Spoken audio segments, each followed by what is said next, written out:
Bien-aimés dans le Seigneur, bonjour. Nous sommes jeudi 5 novembre 2020 et par la grâce de Dieu, je suis encore là ce matin pour le partage de la parole.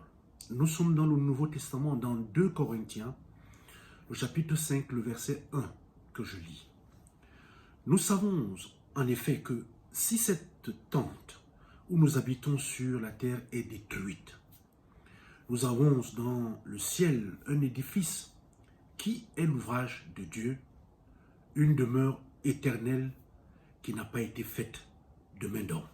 Chers frères et sœurs en Christ, la vie est courte et si incertaine. Il y a quelques heures à peine, il parlait, il rigolait avec son épouse, puis il s'est séparé d'elle pour se retrouver avec ses collègues pour des jours de travail dans la foi. Mais voici que brusquement, tout s'est arrêté pour lui. La mort s'est emparée de lui. Comme pour le révérend Dr Nguyen Bosco, puisqu'il s'agit de lui, décédé hier, cela l'a été pour d'autres, dans des scénarios qui créent la psychose et la peur. Oui, de toutes les peurs qui affligent le cœur de l'homme, aucune n'est plus grande que la peur de la mort. C'est notre plus grande peur, la somme de toutes les autres peurs. Ne nous mentons pas, oui, nous avons peur de mourir. Nous avons peur de ce qui se passe quand nous mourons. La mort est un problème fondamental pour les êtres humains. Mais quand elle frappe, la question est de savoir est-ce qu'elle gagne à la fin. De ce côté de la tombe, parce que nous ne sommes pas sous terre, c'est difficile à dire. Mais c'est du moins ce qu'il semble. Et pourtant, la Bible nous dit ce qui nous attend pour ceux qui connaissent Jésus. Qu'est-ce qui va se passer?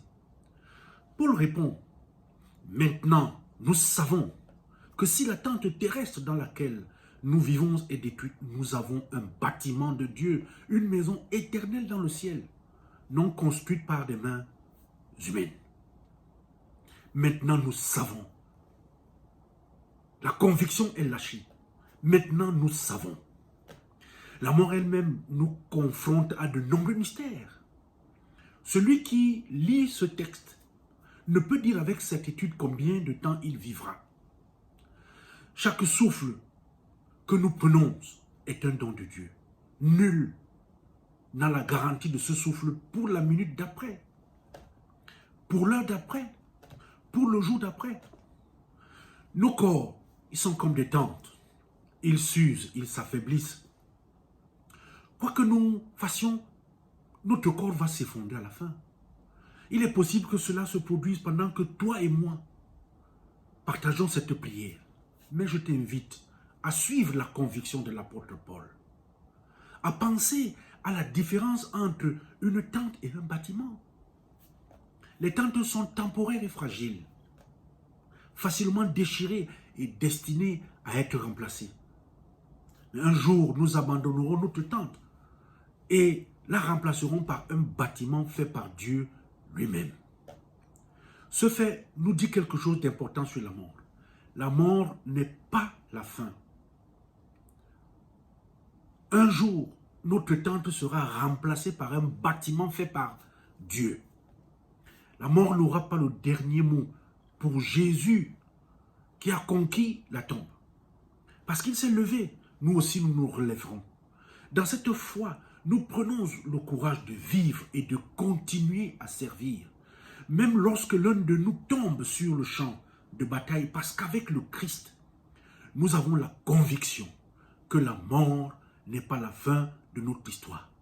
Le thème de notre partage de ce matin, en cette situation de deuil tragique, est le suivant. Pour celui qui croit en Jésus, la mort n'est pas la fin de notre histoire.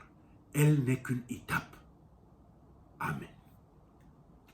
Seigneur notre Dieu, nous te disons merci pour la vie que tu nous as donnée, celle que tu as donnée au révérend Dr Nguyen Bosco et que tu viens de reprendre. Donne-nous la conviction et la force de continuer à te servir. Parce que ta parole nous révèle que la mort n'est qu'une étape. Un moment douloureux, certes, mais elle n'est qu'une étape. Elle n'est pas la fin de notre histoire. Parce que la fin de l'histoire de ceux qui croient en toi est entre tes mains et à tes côtés.